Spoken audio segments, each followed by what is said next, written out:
안녕하세요. 인생고개입니다. 오늘도 우리 주변에서 일어나는 사람 사는 이야기로 인생고개를 넘어가 볼까 합니다. 어머님, 운동 가세요? 우리가 살만한 집이 있나 싶어서 한번 나와 봤는데 어디 참한 집이 있겠는겨? 왜요? 이사하시려고요? 이제 뭐 자식도 시집 장가 다 보내고 우리 둘이 살 거니까 뭐 쪼매난 집 있으면 한번 옮겨보려고. 26평이나 그것보다도 작아도 된다. 지금은 어디에 살고 계시는데요? 지금은 자식하고 함께 사는데 며느리 보기가 좀 그렇다. 어머니 많이 불편하신 모양이다. 그런데 지금 할아버지 건강이 안 좋아 보이는데 이사를 해야 하는 이유라도 있나요? 말도 마소. 요즘 젊은 것들은 부모 보기를 개똥같이 봐서 막 속이 상해서 못 살겠는기라. 내 집인데 이것들이 나가지도 안 하고 어쩌겠노. 우리가 나와야지. 아이고 그렇구나. 하지만 앞으로 할아버지가 건강이 더 안 좋아지고 어머님도 몸이 불편해지면 어쩌려고요? 떨어져 살던 사람도 자식 옆으로 오는데 나이 들면 그래도 자식 옆이 더 좋지 않을까요? 그때는 막 우리 둘이 손잡고 요양병원에 들어가면 되지 뭐. 살 동안만이라도 문디 콧구멍만 해도 마음 편하게 한번 살아볼람도. 자식과 같이 살아도 요즘 세상에 아프면 막 전부 요양병원에 가야 하는데 어느 자식놈 하나가 같이 살자는 자식도 없을 끼고 병원 가는 게 속 편한 세상 아인겨. 할머니 요양병원에 가실 때 자식 손잡고 들어가시는 게 그래도 행복할 겁니다. 그러지 마시고 할머니 잠시 저하고 놀다 집으로 들어가세요. 저도 가끔 이런 생각을 하는데요. 부부가 살면서 한날 한시에 죽을 수는 없잖아요. 언젠가는 한 사람이 먼저 세상 떠나면 한 사람만 남을 거잖아. 그때 난 누구하고 어디서 살까 하는 그런 생각을 해볼 때가 있었어요. 나는 절대로 자식하고는 안 살고 싶대. 내 손으로 밥 먹을 수 있으면 난 혼자 살란다. 저도 혼자 살 것 같아요. 혼자 살려면 건강해야 되고 돈이 있어야 되는데 할머니 돈 많으세요? 자식 새끼들한테 다 뺏기고 이제 작은 집 한 채 장만할 것만 남았대. 와, 할머니 부자네요. 평생 내 집 한 분 없이 세상 떠는 사람들 얼마나 많은데요. 이렇게 여러 가지 이유로 대부분 사람들은 혼자 움직일 수만 있다면 혼자 살겠다고 했습니다. 돈 있는 부모에게는 그나마 자식이 같이 살자고 하지만 돈 없는 부모는 같이 살자는 말을 듣기도 힘든 세상이기도 한 모양입니다.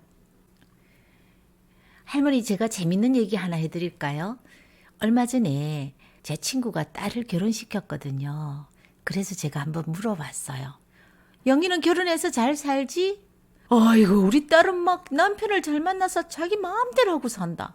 사위가 출근해도 밥을 달라고 하나 혼자 씻고 사부지게 출근하며 늦게까지 자고 일어나서 침대에서 먹고 싶은 거 먹고 자고 싶으면 더 자고 그리고 뭐 요즘에는 미용실에 가서 머리하는 게 유행이라네. 그래서 미용실에 가서 머리하고 백화점 가서 쇼핑하고 저녁에는 친구들 모임에 가고 팔자가 늘어지게 산다. 야, 내가 들어도 너 딸 진짜 팔자 늘어지게 사는 사람 맞네? 그럼 아들도 잘 살지? 아휴, 말도 마라. 막 우리 아들 막 불쌍해 죽겠다. 어디서 그렇게 어리고 사치스러운 년이 우리 집에 들어왔는지. 아들이 출근해도 일어나지도 않고 자빠져 잔단다. 아침부터 빵 쪼가리가 넘어가는가 모르겠다. 침대에서 그래 앉아서 처먹는다네. 집에 살이 없나? 멀쩡한 식탁을 두고 침대에서 왜 처먹노? 그리고 툭 하면 미용실에 가서서 머리한다.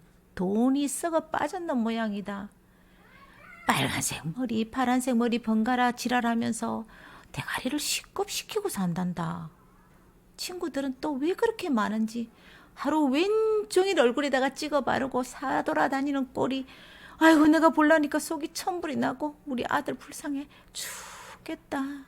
딸은 팔자가 늘어졌고 사위는 세상에도 없는 사람이고 며느리는 아들 등골 빼먹는 나쁜 년이고 아들은 불쌍한 사람이다라고 생각하는 내 친구는 도둑놈 심보를 가졌습니다. 딸과 며느리를 대하는 모든 것이 편견을 두고 시작하면은 점점 갈등은 커져가기 마련입니다. 자식은 결혼을 하는 순간 며느리의 남편이고 손자 손녀의 아빠입니다. 부모가 1순위로 원한다면 자식을 이혼시켜야죠. 그리고 옆에 끼고 살아야 되지 않겠습니까? 내 뱃속에서 낳은 내 자식도 안 맞아서 죽일 놈 살릴 놈 하는 세상에 서로 다른 집에서 여태껏 자라온 사람과 어떻게 척척 맞겠습니까? 할머님, 각 가정의 상황에 따라서 다 틀릴 수는 있지만 부모하고 자식하고 함께 살 때는 언제나 그 문제가 발생하는 요인이 거의 비슷해요. 첫 번째가 말을 안 했습니다. 또 말을 하라 그러면 그 대화 방법이 틀렸기 때문에 그래요. 어머님은 며느리하고 말 많이 하세요? 어디 할 말이 어디 있나? 우리는 말 잘 안 한다. 할머니 말을 해야죠. 자식하고 며느리에게 하고 싶은 말이 있으면 말을 해야 자식도 알죠. 섭섭한 일이 있으면 마음에 담아두지 말고 말을 해야 불만이 안 쌓이죠. 서로 불만이 쌓이면 갈등이 생길 수 있죠. 그 유명한 고부 갈등이요. 할머니 불만이 있을 때마다 물어보고 서로 입장을 이해하면서 해결하면서 살아야 돼요. 묻어둔다고 해서 해결되는 건 하나도 없습니다. 또 말을 하라 그런다고 잔소리 하라는 건 아니고요. 그리고 내 속에 이렇게 꾹꾹 참았던 것을 한꺼번에 막 쏟아내면서 며느리를 감정 쓰레기통으로 생각하시면 그것도 안 되고요. 둘째가요, 제 공간이 없다라는 겁니다.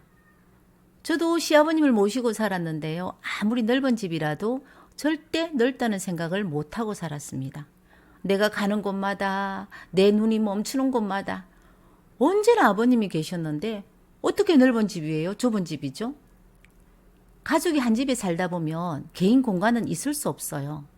속옷 차림으로 집안을 다닐 수 없는 것도 불편하고요. 외출이라고 하려면 눈치를 보면서 해야 하니까 그것도 불편하고요. 자식은 부모가 일찍 일어나서 주방에서 움직이는 소리도 짜증이 납니다. 아이고 연연 빨리 일어나라. 지금 시간이 몇 시인데 아직까지 자빠지잖아. 잔소리를 안 했지만 그게 잔소리로 들린다고요. 부모는 자식이 늦은 시간까지 자지 않고 움직이는 소리가 심기를 불편하게 만들죠. 같은 공간에서 다른 생활을 하기 때문에 발생하는 요인이 또 충돌로 꽝 하고 일어나죠. 세 번째는요, 집안일이 분담이 되지 않아서 일어납니다. 할머니는 집안일 좀 도와주세요. 늙어서 일도 못한다. 나도 안 치우고 며느리도 일하러 다닌다고 잘 안 치워서 집이 많이 추접다. 가족들이 한 집에서 살 때는 일을 분담해서 해야 돼요.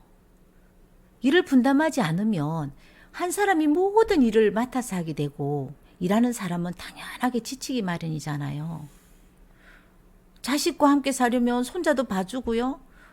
자신이 사용하는 방도 화장실도 직접 좀 쓸고 닦고 하고요. 일정 부분을 분담해서 해주셔야 됩니다. 왜 나만 척을 하고 일을 해야 돼? 나 도저히 이제 더 이상은 못하겠다라는 불만이 생기면 충돌이 또 꽝꽝 하고 생기기 마련입니다. 넷째는 가족이 많으면 생활비가 늘어나잖아요. 그렇기 때문에 거기서 오는 문제가 생깁니다. 가족이 많으면 많을수록 생활비와 모든 비용이 많이 들잖아요. 경제력이 없는 부모님들과 자식 간에도 문제가 많지만 부모에게서 독립하지 못한 채 부모님에게서 기생하면서 살아가는 자식도 요즘 많거든요. 어떻게 할머님은 생활비 자식에게 좀 보태주시나요?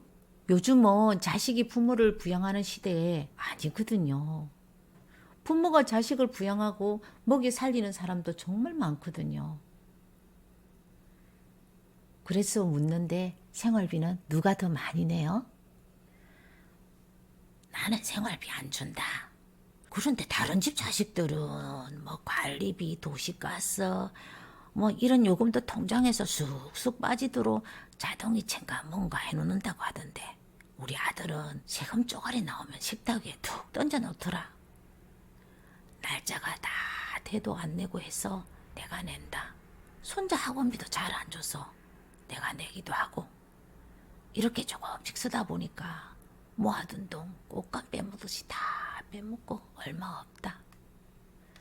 그래서 속이 많이 상한다. 할머니가 잘못했네. 아들도 며느리도 일하는데 자식 버릇도 더럽게 들이고 사셨네요. 이런 말에서 속상하시죠? 내가 답답해서 하는 얘기입니다. 그럼 할머니 아들은 돈 벌어서 어디 쓴다고 해요? 그렇게 나도 잘 모르겠다. 살기가 힘든다고 해서 내 밥 먹고 작은 집이라도 한 칸 장만하라고 같이 살았는데 집 장만할 생각은 없는 것 같더라. 내 죽을 날만 기다리는 모양이더라. 요즘 젊은 것들 무섭다. 할머니 돈도 잘 써야 돼요. 처음부터 할머니가 정확하게 생활비 분담을 하셨으면 좋았겠지만 이제도 늦지 않았어요. 할머니 정확하게 생활비를 부담하시고 자식하고 서로 이해하고 그렇게 사셔야 해요. 지금은 하루도 못 살 것 같지만 그래도 조금씩 양보하고 이해하고 사시면 또 사라져요. 옛말에 집 나오면 고생이라고 했잖아요. 이렇게 집 알아보고 다니는 것 아들이 알면 또 집안 시끄럽습니다. 그때는 정말 자식하고 살 수가 없다고요. 옛날에 저희 아버님도 아픈 몸으로 툭 하면 집을 나갔거든요. 당뇨와 갖은 합병증으로 혼자서는 거동도 못해서 제가 업고 다녔는데 집 나가실 때는 슈퍼맨으로 변합니다.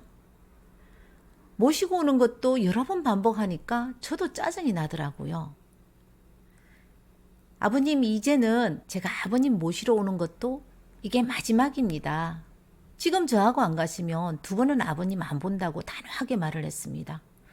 첫째도 둘째도 모두 아버님 못 모시겠다고 했는데 이제 남았는 자식이 저밖에 없는데 저도 이번에 같이 안 가시면 기다리지 않고 갈 겁니다. 협박이 통했는지 아버님은 제 등에 업혀서 집으로 돌아오셨고 내 고생은 돌아가실 때까지 계속되었거든요. 그런데 이제는 세월이 많이 바뀌었잖아요. 할머니도 며느리가 불편하고 마음에 안 드시겠지만 함께 사는 며느리도 힘들어요. 할머니가 조금 맞추면서 사셔야 합니다.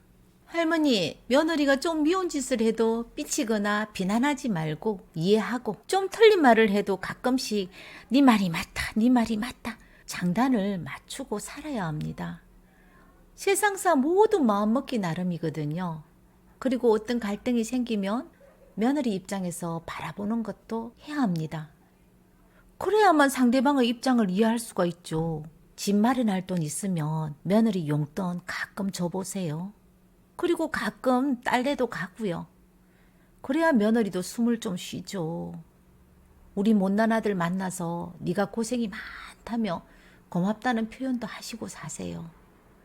세상 사는 거 어느 집 할 것 없이 다 똑같습니다. 우리가 살아가면서 일어나는 일들은 각 가정마다 다른 점도 있겠지만 공통된 점도 있습니다. 좀 더 넓은 마음과 서로 존중하며 대화로 바라보는 관점의 변화는 부모 자식 사이에도 분명 필요합니다. 오늘 하루도 행복하시고요. 인생 고개를 함께 넘어주신 분께 감사드립니다. 저는 우리 주변에서 흔히 일어나는 사연으로 다음 영상에서 찾아뵙겠습니다. 감사합니다.